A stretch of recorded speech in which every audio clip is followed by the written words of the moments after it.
back to the channel, guys, with me, Poison Smurf, and another Division 2 video. Today we're going to be looking at the new Ridgeways Pride exotic chess piece and how I built it. Now, I've seen a lot of content creators out there at the moment absolutely hating on this chess piece, but if you build it the right way, it can be actually pretty strong. In fact, pretty strong is a bit of an understatement. The DPS you can squeeze out of this is phenomenal. I'm going to show you a few tips and tricks how you can strengthen the build and actually how to make it work for you, whether you be playing solo or in a group. So quickly, just before we get into it, just remember guys, if you find this helpful or useful or entertaining in any way, remember to hit that like button, maybe think about subscribing, hit the notification bell for updates on any future content. So saying that, let's get into it. Now, there are multiple ways that you can go about doing this build. Just treat this as a guide, guys, just for any ideas or little bits that you want to take out. You can change this in multiple ways, and I'll give you a few of the suggestions as we go, because how I have it set up right now is strictly all red for maximum DPS. If you want more survivability, there's a few things we can change along the way. But to start off with the specialization, I've gone with the firewall. Now, the reason I've picked the firewall is as follows. So firstly, we have the Bull Rush talent. The extra 30% bonus armor moving from cover to cover can be really helpful. As we're running the exotic chess piece and we're depending on getting within 10 meters of an enemy to apply bleed, we want to be able to give ourselves as much protection as we can to close that distance and to get within the 10 meters. So this is absolutely fantastic. We've got the fire response talent, so if an enemy does manage to break our armor, we are going to apply a burn to him, and we are going to be hitting quite hard against any enemies with statuses, as you'll see in a moment. We've got the tactical link talent. Allies deal 10% damage to enemies that are within 10 meters of you.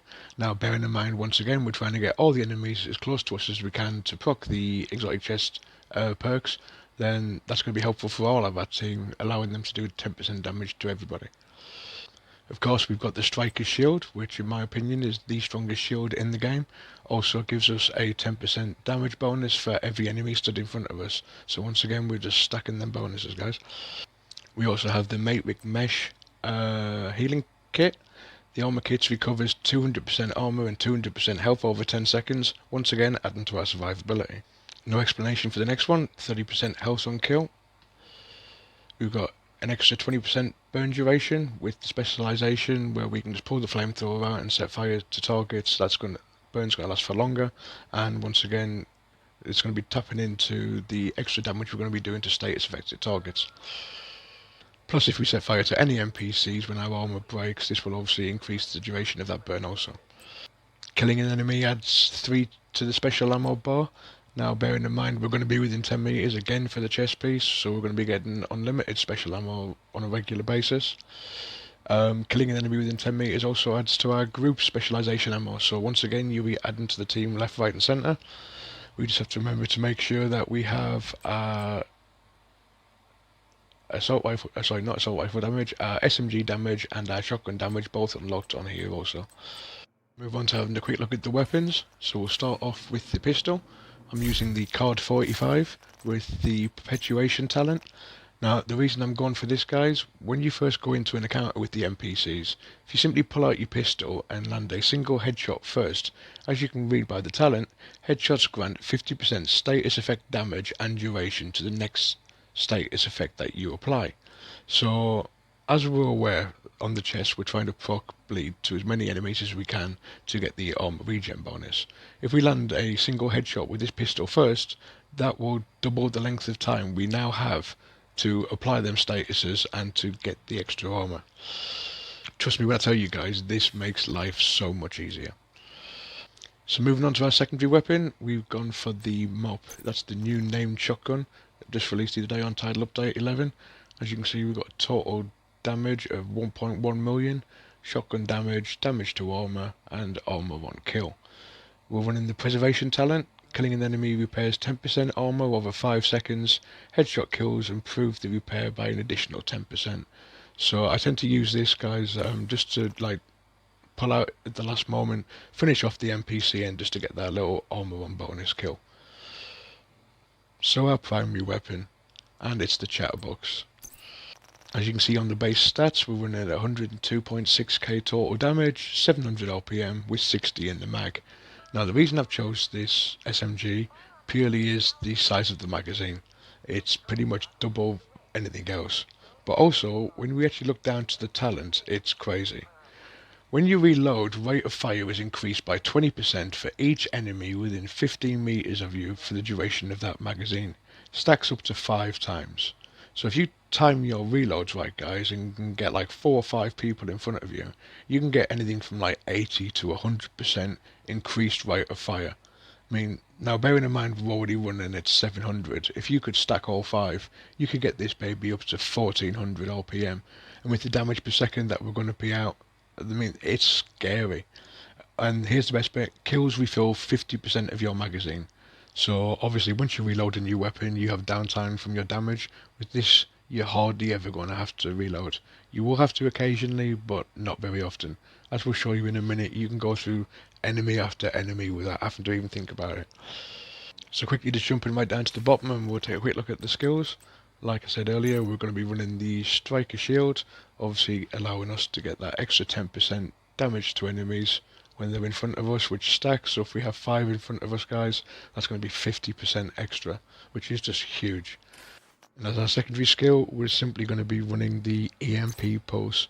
The reason is, if we look at the distance that this covers, I mean, we're applying a status effect to enemies within a range of 22 meters. Once again, this is going to be based around doing damage to status affected enemies.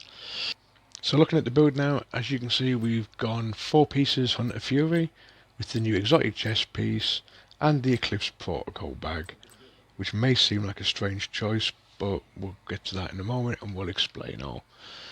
So looking at the first piece, we have the Hunter's Fury mask, 15% weapon damage, maxed out crit chance, crit damage. Obviously we're going to be getting the 2, 3 and 4 piece bonus, so we're going to be getting the 15% shotgun damage, the 15% SMG damage, the 20% armor on kill, the 100% health on kill, and the Apex Predator. Enemies within 15 meters receive a debuff, amplifying weapon damage against them for 20%. Killing a debuffed enemy with your weapon disorients other enemies within 5 meters and applies weapon damage by 5% for up to 10 seconds, stacking up to 5 times. So once again, guys, as you can see, you could potentially increase your weapon damage there by an additional 25% again, just by purely stacking these buffs. We've got statuses being applied left, right and centre. We have the exotic chest piece, the Ridgeways Pride, 15% weapon damage, 4.9% crit chance, 12% crit damage, with the 11.6 crit damage mod, with the talent Bleeding Edge. Shooting enemies within 10 meters applies a bleed to your target. Repair is 1 to 25% of your armor per second for every enemy that is bleeding within 10 meters. So like I say, guys, if we pop the single headshot with the pistol first, that doubles our length of time we have to proc this. And as you can see with the repair strength, 1 enemy bleeding is 1%, 2 enemies bleeding is 4%, 3 enemies is 9%, 4 enemies is 16, and 5, the holy grail, what we're looking for, is 25% armor regen per second. For the holster, again, we've gone for the Hunters. Same again, weapon damage, crit damage, we've got 14.3 weapon damage, maxed out crit damage. Across to the knee pads, same again, Hunter's Fury, 13.2 weapon damage, 12% crit damage. The gloves, our 4th piece of Hunter's Fury, 12.3% weapon damage, 11.7 crit damage. And then this is where it gets interesting. So I've gone for the Eclipse protocol bag. Why have I done that? Because a lot of you may know, or you may not know, this bag is currently broken. If you go down and look at the talent, Symptom Aggravator amplifies all damage you deal to status affected targets by 30%. So bearing in mind we're going to be EMP in the NPCs, which is a status, we're going to be applying bleeds with them because it's a status. We have the flamethrower and the armor on break applying burn on our specialization, which is also a status. We're receiving a huge 30% bonus to all of them enemies, guys. And unlike any other bag, it does not require any of the pieces of the Eclipse protocol to be equipped to perk this. Now if we look at anything else, like if we look at, for example, I have an ongoing directive piece here. If we go down to the talent, increases the duration of your bleed status, requires rules of engagement, which requires multiple pieces. So you can team this single bag up with multiple builds, guys, and give you a whole heap of variety.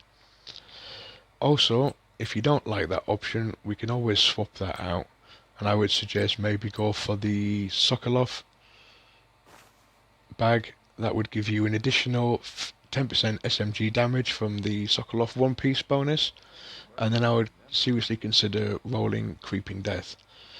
Now, Creeping Death, as you know, when you apply a status effect, it is also applied to all enemies within 8 meters of your target.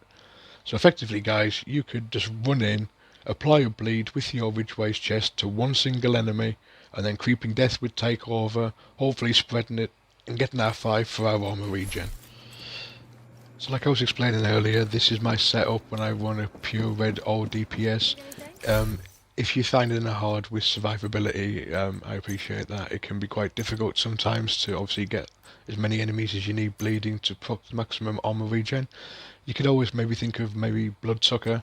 Killing an enemy adds and refreshes a stack of 10% bonus armor.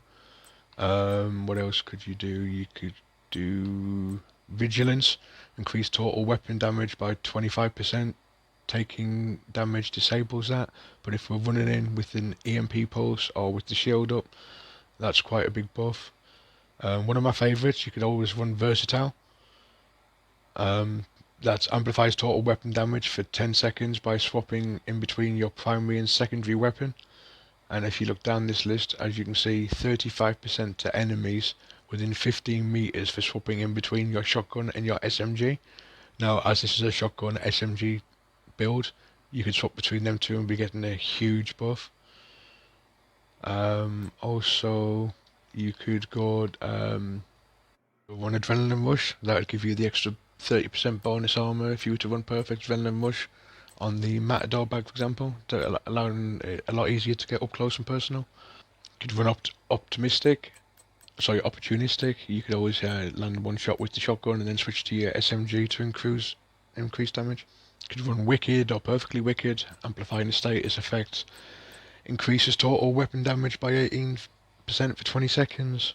Clutch would be another good one. If you're below 15% armor, critical hits repair 2.5% of missing armor. Kills allow you to repair up to 100% armor for 4 to 10 seconds based on the number of red attributes you have. As this is an all red build, I mean, you would get that quite high. You could even think about changing the specialization, maybe running Gunner for the extra armor on kill and the health on kill, this stronger med pack. As I mean, there's various ways you can run this. It is quite a versatile piece and completely underestimated in my opinion. So now, with all that being said, we've seen the build. We'll take a quick run down into the local range and we can show you some numbers. So just remember guys, the numbers we get here are going to be even larger in the open world when you start reloading your weapon and you have multiple enemies in front of you. And we're getting that rate of fire bonus. The numbers are even higher. If you've got teammates that are stacking things like ground control on a healer build or dropping things with their shotguns with opportunistic, I mean, I've had this for hitting for 12, 13 million damage per second. That's right, damage per second. You can unload and finish off a named quest in a single hit. But there you go guys, hope you have fun, go and enjoy it. I'm sure that this bag will be fixed at some point, but with the various pieces we've gave you today, plenty of options and different ways you can do this. So yeah, so there you have it guys, that's my Hunter's Furious Eclipse build. Hope you enjoy it, maybe you can make a few alterations. If you've got any questions, obviously you can hit me in the comment boxes below. Other than that guys, enjoy the game, keep on grinding, and until the next time, peace.